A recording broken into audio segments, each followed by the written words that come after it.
వ్యక్తిగతంగా ఒక బౌండరీస్ పెట్టేసుకున్నారు. నాకు వద్దు ఇది చెప్పేసాను. ఏదైతే ఆయన వ్యక్తిగత నిర్ణయం తీసుకున్నారో, ఆ వ్యక్తిగత నిర్ణయాన్ని నేను కూడా ఒక అభిమానిగా సమర్థిస్తున్నాను. అలాగే ఉండాలని చెప్పి నేను కోరుకుంటున్నాను. రైట్. వెంకట గురుమూర్తి గారు, ఈ అంశంతో పాటు నిన్న చాలా major sensation. Gannavaram TDP office మీద దాడి కేసులో ఎవరైతే ఫిర్యాదు చేశారో అతను తన కంప్లైంట్ వెనక్కి తీసుకున్నాడు. దాదాపు 88 మంది మీద కేసులు పెట్టారు. ఆ సందర్భంగా జరిగిన గొడవల్లో మీరు కూడా అరెస్ట్ అయ్యి 13 రోజులు జైల్లో ఉన్నారు కదా. ఏంటి అంటే వైసీపీ ఏమన్నా ప్రలోభ పెట్టిందా అతన్ని?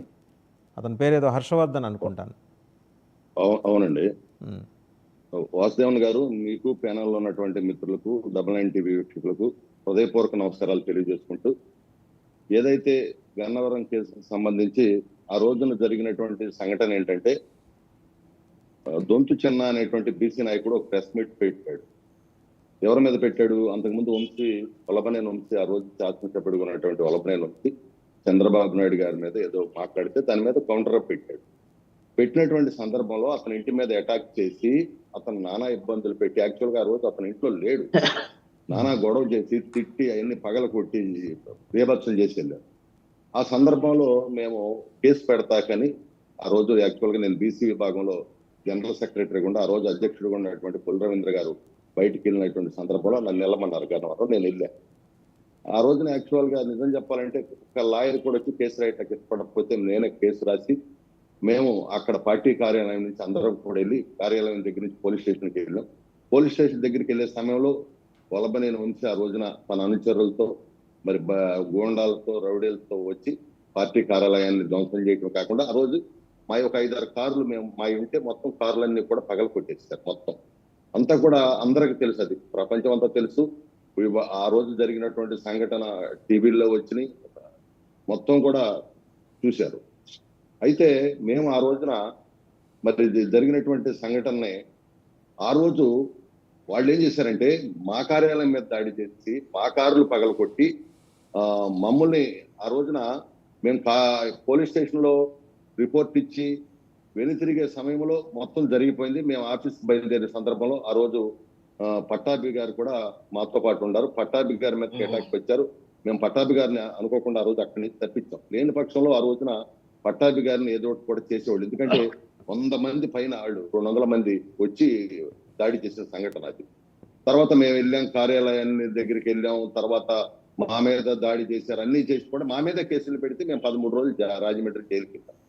జరిగినటువంటి సంఘటన అది ప్రపంచానికి అందరికి తెలుసు, రాష్ట్ర ప్రజలందరికీ కూడా తెలుసు. బహుశా నేను అనుకుంటాం, ఎందుకంటే మరి అలాంటిది ఏదైనా చేసి ఉండొచ్చు. అక్కడ కేసు విత్డ్రా చేసుకుంటాం అంటే చాలా దురదృష్టం, బాధాకరం అనిపించింది నాకు కూడా. చాలా నిన్న నేను చాలా ఇప్పుడు కేసు విత్డ్రా చేసుకోవడానికి అతనికి ఉన్న కారణాలు ఏంటండి? ఇవాళ వైసీపీ ఏం అధికారంలో లేదు, వాళ్ళు ఉన్నారో లేదో కూడా తెలియదు. ఆ 11 మంది ఎక్కడ ఉంటారో ఎవరికి తెలియదు. ఎందుకు అంత భయపడాల్సిన నెసిటీ ఉంది? భయపడ్డా, ప్రలోభానికి లోనయ్యాడా? ఏమనుకుంటాం, ఏదన్నా ప్రలోభాలకు ఖచ్చితంగా గురి చేసి ఉండొచ్చు అని అనుకుంటున్నామండి. మరి దాన్ని ఇంకా లోతుగా కూడా పరిశీలిస్తున్నారు.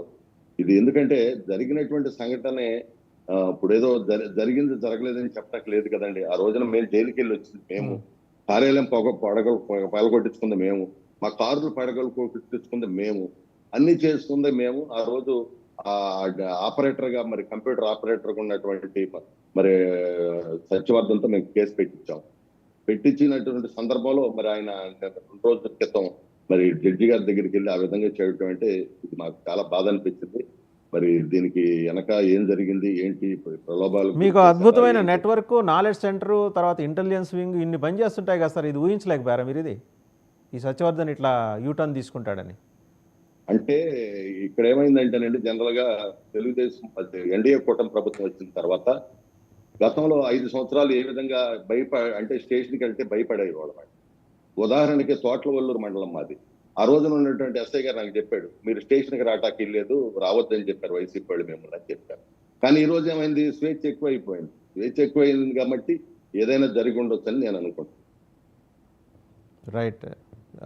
సో పసుపులేటి సురేష్ గారు, ఏంటండి అంటే గవర్నమెంట్ మీది కాకపోయినా సరే ఇంకా మీరు